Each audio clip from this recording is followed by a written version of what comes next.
Hello दोस्तों, कैसे हैं आप सब। दोस्तों आज के वीडियो हम बात करने वाले हैं कि आपने किसी भी एनबीएफसी ऐप से लोन लिया है या क्रेडिट कार्ड का आपका लोन है, और अगर आप इस एनबीएफसी और क्रेडिट कार्ड का लोन का रीपेमेंट 1 साल तक नहीं करते हैं तो क्या हो सकता है और उसका क्या सॉल्यूशन है। अगर आप 1 साल तक पेमेंट नहीं कीजिए तो क्या क्या चीज़ों से सामना करना पड़ेगा और आप उससे कैसे बच सकते हैं, इसके बारे में आज के वीडियो में बात करेंगे।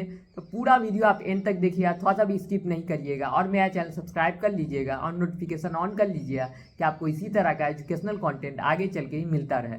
तो चलिए शुरू करते हैं। तो दोस्तों अगर आप इन सब ऐप से लोन लेते हैं या क्रेडिट कार्ड का लोन लिए रहते हैं तो आपको क्या होता है, पहला महीना में आप लोन का रीपेमेंट नहीं करते हैं तो आप तरह तरह का आपके व्हाट्सअप पे मैसेज करेगा कि आप लोन का रीपेमेंट करिए, लोन का रीपेमेंट करिए, और आपको हो सके तो कॉल करने लगेगा कि आप जल्दी से लोन का रीपेमेंट करिए। इस तरह से होगा। उसके बाद 2 महीना होगा, फिर जाके आपको बोलेगा क्या कि आप लोन का रीपेमेंट जल्दी कर दीजिए, नहीं तो आपका अकाउंट एनपीए में चला जाएगा। जहाँ 3 महीना हो जाएगा आपका अकाउंट एनपीए में चला जाएगा। उसके बाद आपका सिविल स्कोर नीचे गिरा देंगे, आपके ऊपर लीगल एक्शन लेंगे। इस तरह का आपको बार बार धमकी मिलने लगेगा और बार बार यही बात आपको बताया जाएगा कि आप एकदम प्रेशर में आ जाएं। तो आपको प्रेशर में नहीं आना है। अगर आपको सिविल से कोई मतलब नहीं है, आपको अगर अभी पैसा ही नहीं है, कुछ कर ही नहीं सकते, तो पैसा नहीं है तो आदमी क्या करेगा, कुछ नहीं कर सकता। तो आप क्या कर सकते हैं, आपका अकाउंट एनपीए में जाने दें। तो आपका अकाउंट एनपीए में चला जाएगा तो उससे क्या होगा, ज़्यादा से ज़्यादा आपका सिविल डाउन होगा और कुछ नहीं होगा। उसके बाद कंपनी आपको तरह तरह का loan recall notice, demand notice, multiple तरीके का नोटिस आपको बना के भेजेगा व्हाट्सएप पे, और डराने का कोशिश भी करेगा कि 1 बजे आपके घर विजिट कर रहे हैं, 2 बजे विजिट कर रहा है। तो दोस्तों अगर लोन ज़्यादा का रहता है, जैसे 5 लाख प्लस का रहता है, तब जाके रिकवरी एजेंट आपके घर हो सके तो विजिट कर सकता है। तो अगर आपके घर अकाउंट एनपीए में जाने के बाद ही कोई रिकवरी एजेंट ज़्यादातर आता है। ऐसा नहीं कि 1-2 महीना बस लोन डिफॉल्ट हुआ आपके घर रिकवरी एजेंट आ जाएगा।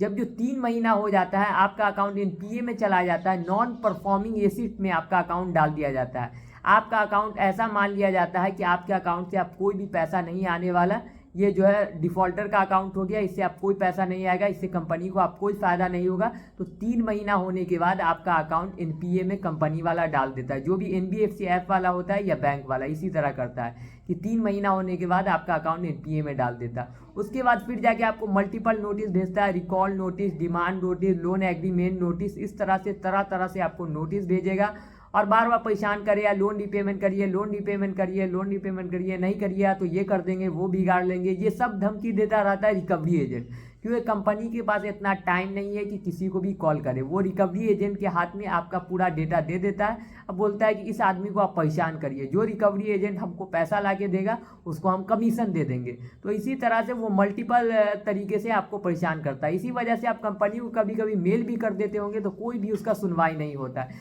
क्योंकि वो आपका डेटा तो पहले ही रिकवरी एजेंट के हाथ में दे देता है। अकाउंट एनपीए में जाने के बाद ही आपका डेटा जो है वो रिकवरी एजेंट के हाथ में दे देता है। तो इसी वजह से आपको वो बार बार परेशान करता रहता है। तो दोस्तों आपको एजेंट से बिल्कुल भी नहीं डरना है, बिल्कुल भी नहीं। वो कोई भी नोटिस भेजे उससे भी नहीं डरना है। और अगर आपके घर कोई भी एजेंट आता है तो डायरेक्ट उससे मांगिए ID card, DRA licence, visiting letter, ये 3-4 चीज़ मांगिए और उसको बोलिए कि आप बिना परमिशन लिए मेरे घर कैसे आ गए। आपके पास डीआरए लाइसेंस है, आपने एग्जाम आईआईबीएफ जो एग्जाम होता है रिकवरी एजेंट का वो आपने पास किया था, और डायरेक्ट आप कैसे आ गए। आपके पास तो कुछ भी परमिशन लेटर नहीं है, ना डीआरए लाइसेंस है, ना आईडी कार्ड गले में लटक रहा है, हम तो आपको पहचानते भी नहीं हैं, आप तो पहली बार हम आपको देखे हैं, आप मेरे घर कैसे आ गए। इस तरह से आप उससे बात करिएगा और रिकवरी एजेंट को वहाँ से भगा दीजिएगा। और अगर वो आपके साथ किसी भी तरीका बदतमीजी करने की कोशिश करे, किसी भी तरीका बदतमीजी करे, तो आप उसका पास के पुलिस थाना में जाकर कंप्लेन कर दीजिएगा, और या नहीं तो आरबीआई को डायरेक्ट कंप्लेन कर दीजिए और उस कंपनी को भी कंप्लेन कर दीजिए कि आपका रिकवरी एजेंट आके घर पे इस तरह से हैरेसमेंट कर रहा है। अगर आपके पास पैसा नहीं है तब ये काम करिएगा। और जो रिकवरी एजेंट आया है आपके घर उससे डायरेक्ट नाम उम सब कुछ पूछ लीजिए, आप बोलिएगा कंपनी को, उसके बाद कंप्लेन करिए कि आपका रिकवरी एजेंट मेरे घर आके बिना मतलब का हैरेसमेंट कर रहा है। जब हम आपके कंपनी को सबसे पहले एक मेल कर दीजिए और बता दीजिए आप किस कारण से पेमेंट नहीं कर पा रहे हैं, उसके बाद ये सब करिएगा। कोई भी एजेंट आएगा तब जाके उसको जो है डायरेक्ट पकड़ लीजिएगा और बोलिएगा कि आप बिना परमिशन लेटर लिए हुए मेरे घर आए क्यों विजिट किए।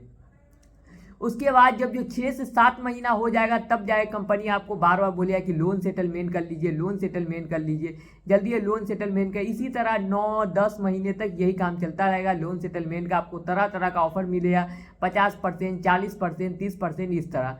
और जब जो आपका 1 साल हो जाएगा तब जाके, या 1 साल से ज़्यादा हो जाएगा, तो आपके अकाउंट के, आपके सिविल में लिखा के आ जाएगा लोन विलफुल डिफॉल्टर, यानी आपने जानबूझ के लोन का पेमेंट नहीं किया है और आपका जो है पूरा सिविल का धज्जी उड़ जाएगा, पूरा सिविल एकदम नीचे चला जाएगा। कितना हो जाएगा आपका सिविल? 400 से 500 तक हो जाएगा और आपके अकाउंट पे लिखा के आ जाएगा लोन विलफुल डिफॉल्टर, या लोन राइट ऑफ लिखा के आ जाएगा। लोन विलफुल डिफॉल्टर का मतलब है कि आपने लोन का रीपेमेंट जानबूझ के नहीं किया। और लोन राइट ऑफ अगर आपके अकाउंट पे लिखा के आ गया, इसका ये मतलब हुआ कि वो अपना बही खाता जिसको बोला जाता है, उसी से जो है आपका अकाउंट हटा देता है कि आप ये आदमी पेमेंट नहीं करने वाला। तो बैंक वाला क्या करता है, ये एनबीएफसी वाला, वो अपने बही खाता से आपका जो है अकाउंट को हटा ही देता है। उसके बाद जो है आपको कोई भी प्रॉब्लम नहीं आता है, बस एजेंट थोड़ा बहुत परेशान करता है। उसके बाद तो आपका एकदम कम में सेटलमेंट हो जाता है, 5 से 10% पे ही आपका सेटलमेंट हो जाता है जो भी। उसके बाद जो है ना सारा केस उसके बाद रिकवरी एजेंट के हाथ में दिया जाता है। उसके बाद कंपनी कोई भी लीगल एक्शन नहीं लेता है, कंपनी कभी परेशान नहीं करता। उसके बाद आपका सारा केस जो है एजेंट ही संभालता है।